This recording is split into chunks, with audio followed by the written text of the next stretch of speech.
Desde el momento en el que llega la información a nuestros sentidos, entra por diferentes procesos para así ser descifrada y crear una respuesta ante dicha información. Los procesos que vamos a tratar son la atención, la sensación y la percepción, teniendo de manera general que estos son procesos muy complejos que ayudan al funcionamiento de nuestra mente, los cuales no se dan de manera unitaria, sino como un conjunto de funciones. A grandes rasgos, la sensación se basa en recibir, convertir y transmitir la información sensorial que recibimos de nuestro alrededor al cerebro. Aquí entran en acción los sentidos. La percepción permite que toda la información obtenida por la sensación sea organizada para dar una interpretación. Esta nos ayuda a actuar en función de nuestro entorno, creando una conciencia del mismo y actuar en base a la conciencia creada. Y la atención es cuando nos centramos en aquello que nos resulta más interesante y relevante para cumplir nuestros objetivos. Ahora sí, iniciando de manera más clara y precisa, hablaremos sobre la atención. La atención es el proceso mediante el cual hacemos una selección de estímulos y nos concentramos solamente en ellos, pues bien sabemos que en el entorno siempre hay una cantidad muy grande de información, sin embargo dejamos que mucha de esta pase desapercibida y así enfocarnos en lo que es relevante. Entonces, la atención podría definirse como el mecanismo implicado directamente en la activación y el funcionamiento de los procesos de selección, distribución y mantenimiento de la actividad psicológica. El proceso de selección hace referencia al enfoque de un solo estímulo para crear una respuesta aun cuando se presentan distractores. Por ejemplo, en una biblioteca, una persona al estudiar trata de ignorar el ruido ambiental y conversaciones ajenas, hace una selección y se enfoca en su estudio. El proceso de distribución se activa cuando el entorno nos exige atender estímulos de manera simultánea, como cuando alguien conduce, se centra en el movimiento de los pedales, en cambios de marcha, en qué tan cercano está otro auto, incluso va platicando con el copiloto. Por último, el proceso de mantenimiento es cuando tenemos que concentrarnos en realizar una tarea durante un periodo prolongado de tiempo. Por otra parte, tenemos los procesos atencionales automáticos y los controlados. Los controlados son esos en donde somos nuevos y necesitamos prestar mucha atención, pues de lo contrario sería difícil poder llevar al log. Los automáticos son aquellos implicados en actividades que realizamos en el día a día y no necesitan de un control atencional, pues nos salen de manera automática, vaya. Por último, tenemos que el proceso atencional se divide en tres fases. Número 1. Fase de inicio o de captación de la atención. Da lugar al cambio de estimulación ambiental o cuando comenzamos la ejecución de una tarea. Fase número 2. De mantenimiento de la atención. Es el tiempo que permanece centrada una persona para procesar la información o desarrollar una tarea. Número 3. El cese atencional. Es cuando dejamos de prestar atención al estímulo o a la tarea que se estaba ejecutando.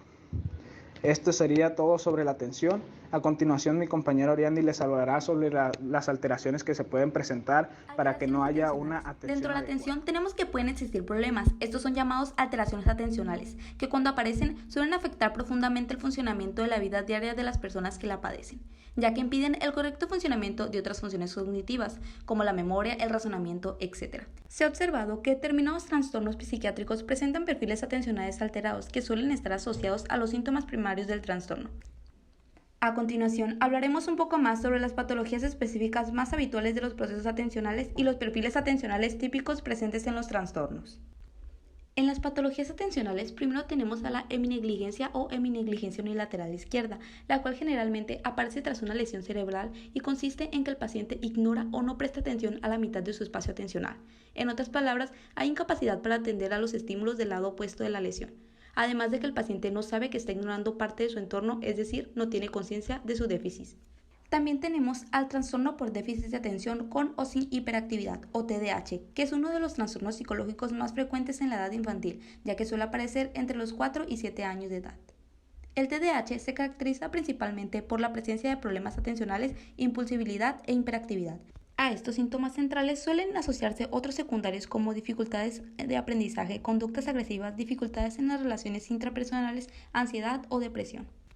Cabe señalar que más del 50% de los niños diagnosticados con TDAH siguen presentando este problema durante la edad adulta, lo que se denomina trastorno adicional residual, donde predominan las alteraciones emocionales y de conducta.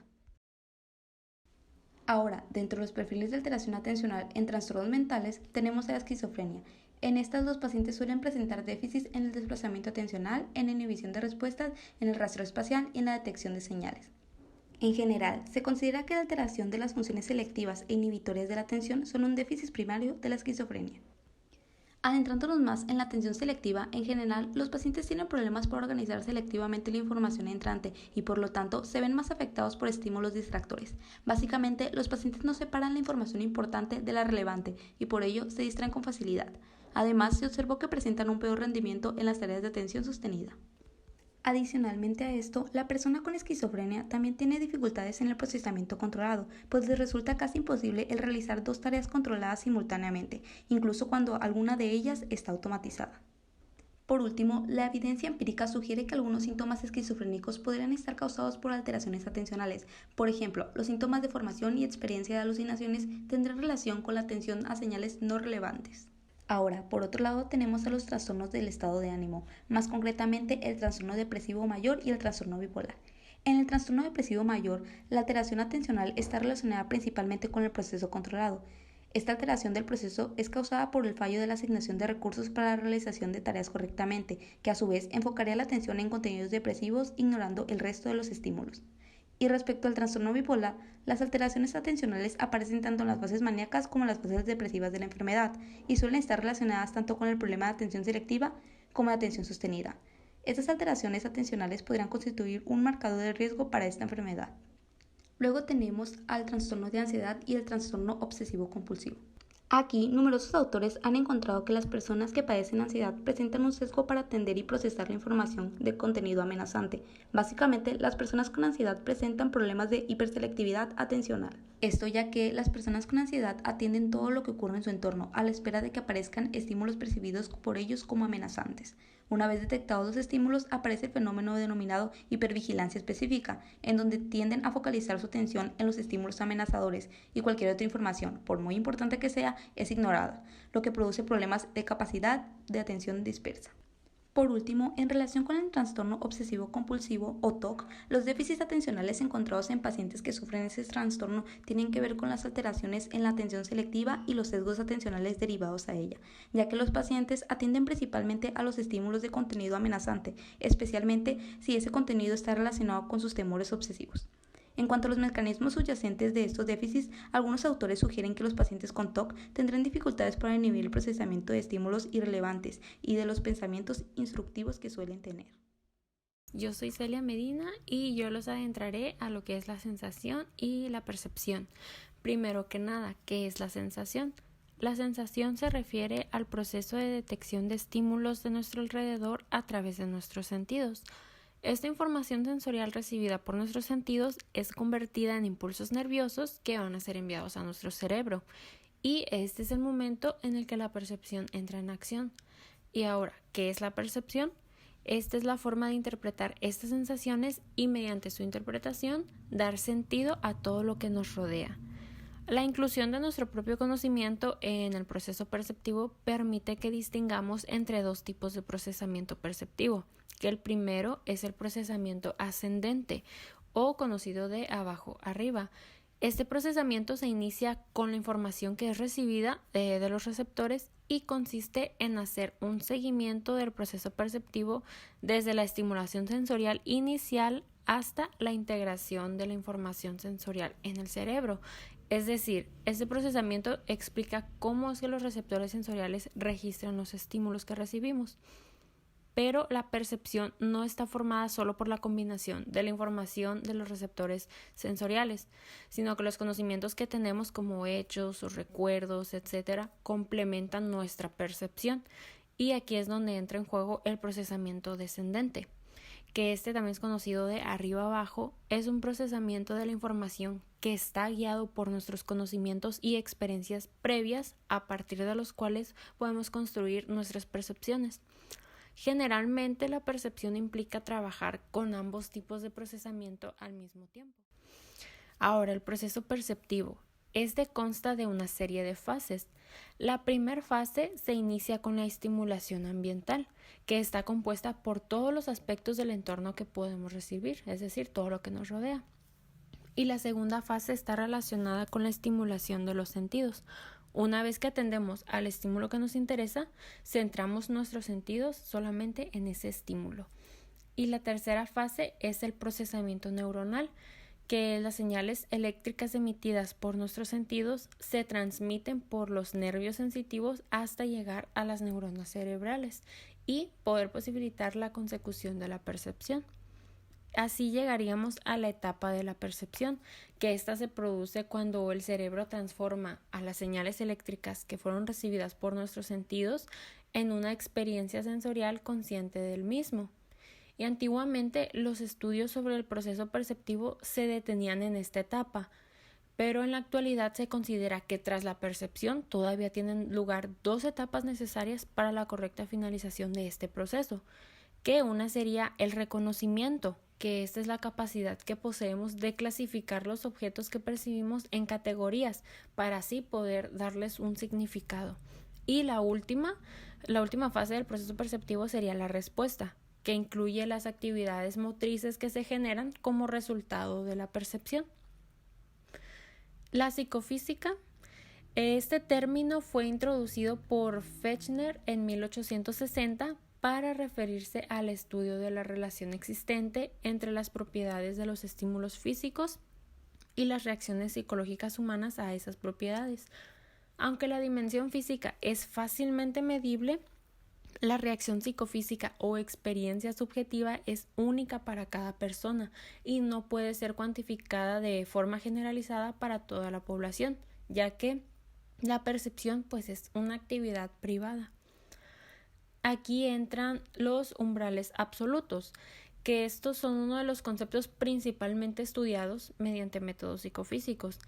Este se define como la cantidad de estimulación mínima que es necesaria para poder detectar un estímulo concreto, pues el 50% de las veces. La teoría de la detección de señales pretende responder a la pregunta del por qué a veces detectamos algunos estímulos y en otras ocasiones no. Esta teoría predice cómo y cuándo podemos detectar la presencia de un estímulo, o sea, de una señal, entre otros muchos estímulos. Por ejemplo, cuando hay mucho ruido, ¿cómo es que podemos detectar solamente algo en específico?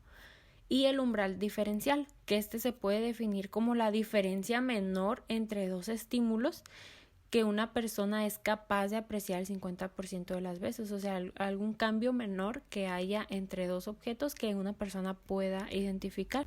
Ahora vamos con las aplicaciones actuales de la psicofísica. Actualmente se siguen utilizando algunos métodos psicofísicos, por ejemplo, en la medición de la agudeza visual, que es una tarea de detección psicofísica, es decir, se emplean versiones simplificadas de los métodos psicofísicos en los exámenes oculares, en lo que se evalúa la capacidad visual y se determina la graduación de unas gafas. Incluso se ha llegado a utilizar la teoría de la detección de señales en la detección de ciertas enfermedades, como por ejemplo en tumores. Y también las técnicas psicofísicas han sido adaptadas a otras áreas de la psicología. Por ejemplo, se han utilizado para la medición del estrés y la ansiedad o en el estudio de las actividades sociales. Y esto sería todo de mi parte. Los dejo con mi compañera Diana.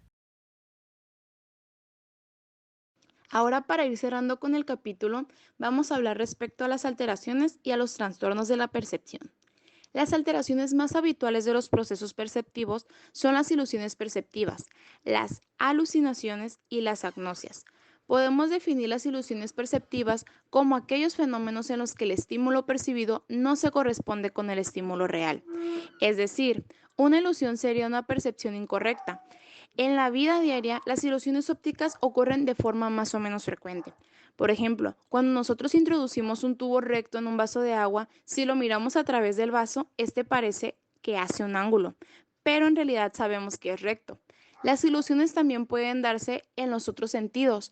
No obstante, las ilusiones visuales son las más conocidas y también más estudiadas. Ahora les voy a presentar algunos ejemplos. La ilusión de Meyer-Layer, la línea vertical de la izquierda, es que parece más larga que la línea vertical de la derecha, pero ambas miden exactamente lo mismo. Tenemos también la ilusión de Ponzo. Las 2 líneas horizontales tienen la misma longitud, pero la de la parte superior parece más larga. La ilusión de la horizontal vertical es que la línea vertical parece más larga que la línea horizontal, pero ambas líneas son de igual longitud. La ilusión espacial del tamaño del círculo es que los círculos centrales de ambas figuras son exactamente del mismo tamaño, sin embargo, el de la derecha parece más grande. La existencia de las ilusiones perceptivas demuestra que la percepción no está determinada exclusivamente por las características del estímulo observado.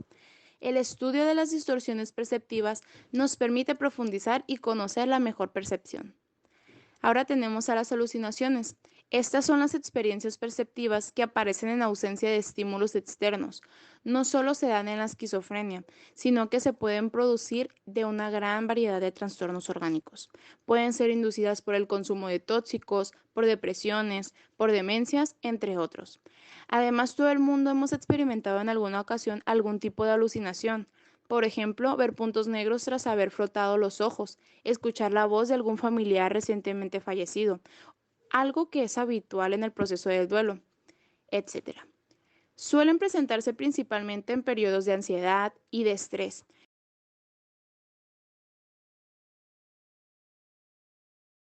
Las alucinaciones más comunes incluyen percibir sensaciones corporales como sensación de picor en la piel o el movimiento de órganos internos, percibir sonidos como música, pisadas o golpes en las puertas o ventanas, escuchar voces cuando nadie ha hablado, y estas voces pueden ser críticas, corteses o neutras, o incluso pueden pedir que la persona haga algo que le cause daño a sí mismo o a otros. También puede que vean luces, dibujos u otros objetos que en realidad no existen. Percibir olores agradables o desagradables. Ahora por último tenemos a la agnosia. Esta es una alteración perceptiva caracterizada por la incapacidad de reconocer estímulos familiares y atribuirles significado. Estas alteraciones impiden la interpretación correcta del significado de los estímulos, pero no son debidas a déficits sensoriales, sino que generalmente están causadas por la lesión de determinadas estructuras cerebrales. Por ejemplo, las áreas asociadas del córtex cerebral, el tálamo y el cuerpo calloso. Pueden afectar a todos los sentidos humanos, sin embargo, las más habituales son las visuales y las auditivas.